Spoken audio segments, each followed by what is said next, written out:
আজকে নিউজে দেখেছি ফারুকী নাকি বাদ করে যাচ্ছেন, তাকে বাদ দেওয়া হচ্ছে। যদি বাদ দেওয়ার কথা সত্য হয়, সরকারকে স্যালুট জানাবো। এই মোস্তফা সরোয়ার ফারুকী, এই নাস্তিক, সমকামিতা প্রমোটকারী, অশ্লীলতা সাপ্লাইকারীকে বাদ দিয়ে প্রয়োজনে আমাদের প্রিয় ভাই ডক্টর মিজানুর রহমান আল আজহারীকে উপদেষ্টা বানানো হোক। তার কারণ তিনি মালয়েশিয়া থেকে সর্বপ্রথম পোস্ট করেছিল শুধু রাষ্ট্র, শুধু কোটা সংস্কার নয়, রাষ্ট্র ব্যবস্থার সংস্কার করতে হবে। তার এই পোস্টের পরে কিন্তু জনগণের মধ্যে স্পিড জাগে, আন্দোলন শুরু হয়, স্বৈরাচার পালাতে বাধ্য হয়। আরো বলবো, আর একটা স্যার হয়েছেন সিংহ পুরুষ, যার নাম হলেন আসিফ মাহতাব। গলা ধাক্কা দিয়ে সরকার থেকে বের করে দিতে হবে। তার কারণ আমরা কোন সরকার আওয়ামী দালালকে সরকারে দেখতে চাই। আজকে নিউজে দেখেছি ফারুকী নাকি বাদ করে যাচ্ছেন, তাকে বাদ দেওয়া হচ্ছে। যদি বাদ দেওয়ার কথা সত্য হয়, সরকারকে স্যালুট জানাবো। এই মোস্তফা সরোয়ার ফারুকী, এই নাস্তিক, সমকামিতা প্রমোটকারী, অশ্লীলতা সাপ্লাইকারীকে বাদ দিয়ে প্রয়োজনে আমাদের প্রিয় ভাই ডক্টর মিজানুর রহমান আল আজহারীকে উপদেষ্টা বানানো হোক। তার কারণ তিনি মালয়েশিয়া থেকে সর্বপ্রথম পোস্ট করেছিল শুধু রাষ্ট্র, শুধু কোটা সংস্কার নয়, রাষ্ট্র ব্যবস্থার সংস্কার করতে হবে। তার এই পোস্টের পরে কিন্তু জনগণের মধ্যে স্পিড জাগে, আন্দোলন শুরু হয়, স্বৈরাচার পালাতে বাধ্য হয়। আরো বলবো, আর একটা স্যার হয়েছেন সিংহ পুরুষ, যার নাম হলেন আসিফ মাহতাব। ছেলেবেলে কথা বলো। আসিফ মাহতাব স্যার ছাত্রদের সঙ্গে রাজপথে নেমেছিল, এমনকি জেলে বন্দী হয়েছে। ওই জালেম স্বৈরাচার হাসিনার দ্বারা অত্যাচার নির্যাতনের শিকার হয়েছে, তাও রাজপথ ছাড়েনি। আমি মনে করি আসিফ মাহতাব উপদেষ্টা হওয়ার সবচাইতে যোগ্য ব্যক্তি। অথচ যারা স্বৈরাচারের দালালি করেছে তারা সরকারে জায়গা পাচ্ছে, আর মাজলুমরা জায়গা পায় না।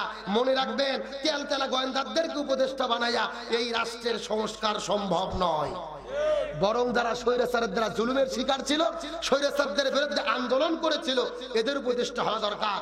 বিদেশে থেকে আমাদের পিনাকি দাদা, কনক সারোয়ার, তারপরে আপনার ইলিয়াস সাংবাদিক, এই ব্যক্তিগুলো স্বাধীনতার সংগ্রামে ছাত্রদের পক্ষে ভূমিকা রেখেছে, এদেরকে উপদেষ্টা বানানো দরকার। আমরা বলি দালাল ফারুকীকে বাদ দেন, আসিফ মাহতাব স্যার আজহারী, এদেরকে উপদেষ্টা বানান। দেশের মানুষ আপনাদের সঙ্গে থাকবে, আপনাদের সমর্থন করবে। আর যদি টালটি বাল্টি করেন, ভারতের বুদ্ধি শুনে, ভারতের রোয়ার ইশারায় আওয়ামী দালালদেরকে ঢুকাইয়া যদি কোনো চক্রান্ত করার চেষ্টা করেন, বাংলাদেশের যত দল আছে, বিএনপি, জামাত, হেফাজত, চরমোনাই, একটা কথা মনে রাখবেন, নিজেদের দলের স্বার্থে সবাই কাজ করে, কিন্তু দেশের স্বার্থে আমরা সবাই ঐক্যবদ্ধ। দেশ নিয়ে কোনো ষড়যন্ত্র হলে ঐক্যবদ্ধ ভাবে আবারও মোকাবেলা হবে ইনশাআল্লাহ। নমরুদ বিদায়ের একদিন আগেও জানতো না, ন্যাংরা মশার কামড় খাইয়া বিদায় নিতে হবে। ফিরাউন বিদায় নেওয়ার একদিন আগেও জানতো না, পানিতে হাবুডুবু খাইয়া বিদায় নিতে হবে। আর আবু জেল বিদায়ের 1 ঘন্টা আগেও জানতো না, ছোট ছোট বাচ্চাদের আঘাত খাইয়া বিদায় নিতে হবে। আর বাংলাদেশের স্বৈরাচাররাও জানতো না, ছোট বাচ্চাদের ধাওয়া খাইয়া ক্ষমতার চেয়ার ছাড়তে হবে। আসলে সবকিছু কার পরিকল্পনা? আর ধরে বলেন আমার বন্ধুগণ, মুসলমান ভাইরা গভীর মনোযোগ। মুসা নবী যাইতে যাইতে যখন সাগরের মাঝখানে চলে গেছে, এইদিকে ফিরাউনের বাহিনী সাগরের পূর্ব পাশে চলে এসেছে। ফিরাউন মনে মনে চিন্তা করে, মুসা নবী যেহেতু পার হয়ে যাচ্ছে, আমিও যেতে পারবো। আর আল্লাহ শুধু মনে মনে বলতেছে আয়। আল্লাহ কি বলতেছে? আল্লাহ শুধু মনে মনে বলতেছে আয়। মার হবে জাগা মতো, মার হবে। এ শূন্যস্থান পূরণ করেন, মার হবে, মার হবে। আল্লাহর মার আছে না নাই? আল্লাহ ধরে ধরে ধরে না, কিন্তু ধরলে।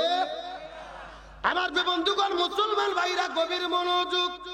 ফিরাউন যখন বলতেছে আমিও পার হয়ে যেতে পারবো, আল্লাহ শুধু মনে মনে বলতেছে আয়।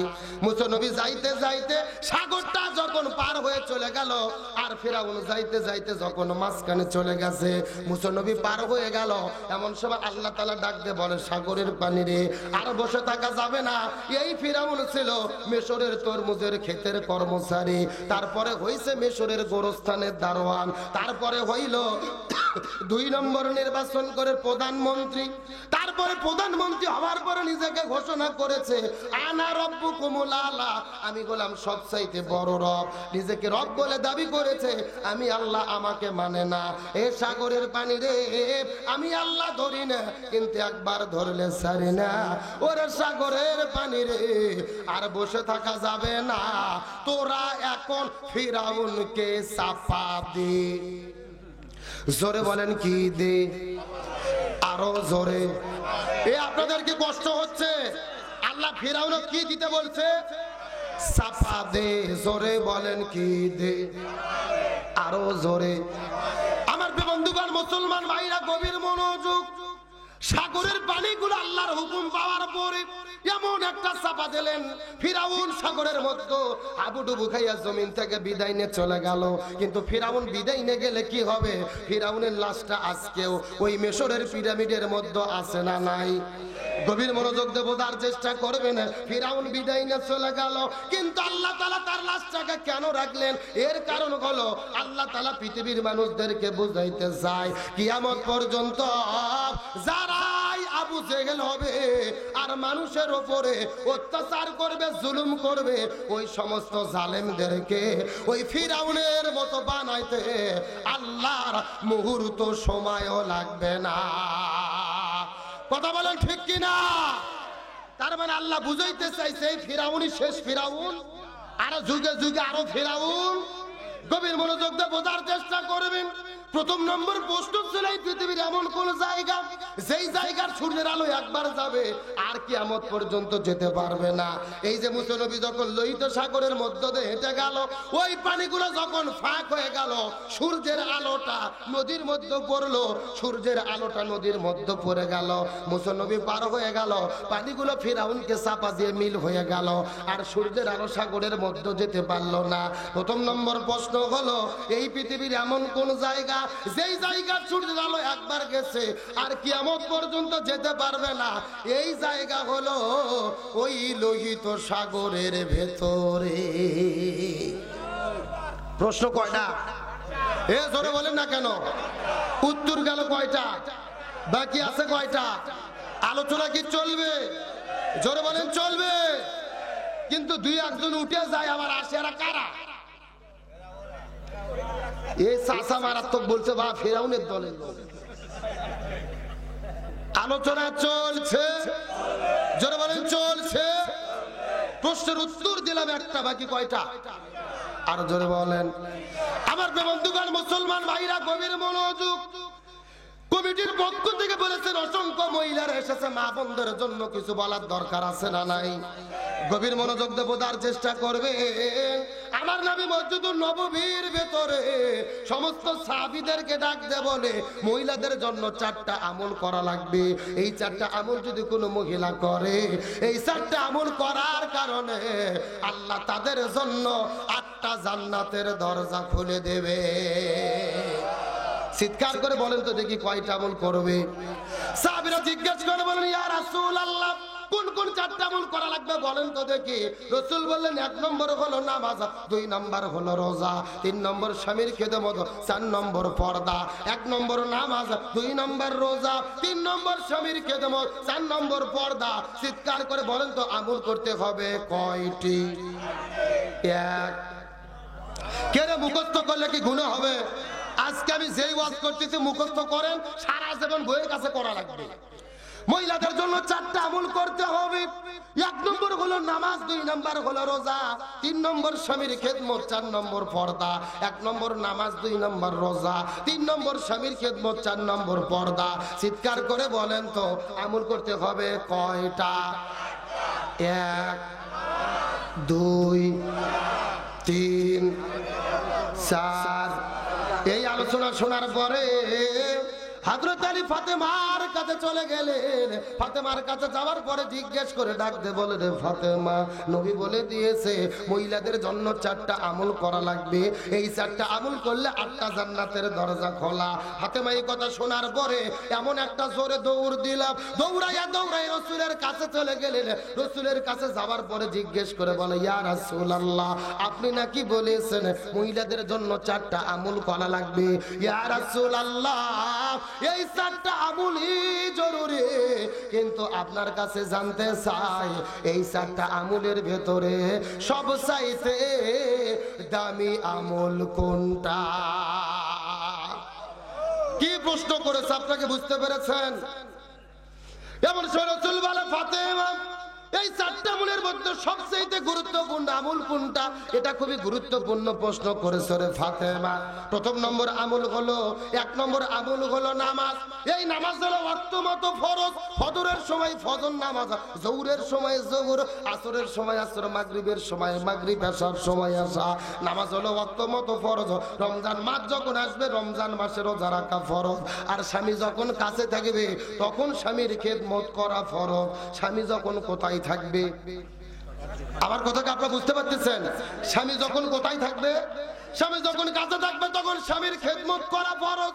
কিন্তু স্বামী বউ রাখার পরে যদি মালয়েশিয়া চলে যায়, সৌদি আরবে চলে যায়, ওই স্বামীকে খেদমত করতে স্ত্রী পারবে? আরো ধরে বলেন, পারবে? বর্তমানে বাংলাদেশের মধ্যে কি ঘটছে লক্ষ্য করে দেখেন। এই বাংলাদেশের ভেতরে নতুন একটা সুন্দরী মেয়েকে বিয়ে করার পরে ওই বউটা তুই স্বামী চলে গেছে বিদেশ, 10 বছরের মধ্যে বাড়ির মধ্যে ফেরে না। বইয়ের নামে অ্যাকাউন্ট করেছে, প্রত্যেকটা মাসে মাসে টাকা পাঠায়া দেয়। 10 বছর পরে বাড়ির মধ্যে আসার পরে লক্ষ্য করে দেখে ঘরের মধ্যে বউ নাই, অ্যাকাউন্টে টাকাও নাই। এ কথা কোন? এইরকম ঘটনা আমাদের দেশের মধ্যে ঘটে কি ঘটে না? আর যেই বাড়িতে বউ বিদেশ, তো স্বামী চলে যায় বিদেশে, দেশের মধ্যে বউতে স্বামী বিদেশ চলে গেছে, মাসে মাসে টাকা পাঠায়, ওই টাকা দিয়ে বিল্ডিং করেতে সুন্দর করে, ওই বিল্ডিং এর উপরে এই বউটা বিকেল বেলা ওঠার পরে শুধু ঘোরে আর মনে মনে গান গায়, একা একা কেন ভালো লাগে না, কোনো কাজে মন কেন বসে না, আমার কি হতে কি হইয়া গেল আমি নিজেও তো বুঝি না। কথাকে বোঝেন নাই? এরকম গুনগুন করে যখন গান গাওয়া শুরু করছে, পাশের বাড়ির ছিল দেবর। দেবর, এ দেবর ছিলেন না? দেবর বোঝেন তো, মানে স্বামী ভাই। এমন সে একটা দেবর আছে, বলতেছে, ভাবি, ভাইয়া তোমার বর, আমি যে দেবর, ভেবে দেখো ভাবি কার বেশি দাবি, ভাইয়া গেছে মালয়েশিয়া, আমি এখন আছি। কথাকে বোঝেন নাই? ওই দেবর আছে, ভাবি বলতেছে, ভাবি আল্লাহ আপনাকে এমন চেহারা দিয়েছে ভাবি, মনে হচ্ছে বিয়েই হয়নি। তখন ভাবি বলতেছে, আল্লাহ তোমার চোখে এতই নূর দিয়েছে রে, কিন্তু তোমার ভাই বুঝলো না, ও টাকার ধান্দাত করছে। কিসের ধান্দা? বলতেছে টাকার ধান্দাত করে সুন্দরী বউ আমাকে ধুইয়া বিদেশ চলে গেছে, আর কোনো খবর নাই। তখন দেবর বলতেছে, ভাবি কিছু একটা করা যায় না? তখন ভাবি বলতেছে, করতে তো চাই রে, কিন্তু বাড়িতে একটা লটকো আছে, লটকো ছোট একটা বাচ্চা আছে, বলতেছে বাচ্চার জন্য কিছু করতে পারি না। এই কথা বলার পরে 6 মাস পরে বাচ্চা তার দাদির কাছে থুইয়া ওই দেবরের হাত ধরে ভাবি পলিয়ে চলিয়া গেছে, বাড়ির থেকে বের হইয়া জোরে কোন সুবহানাল্লাহ।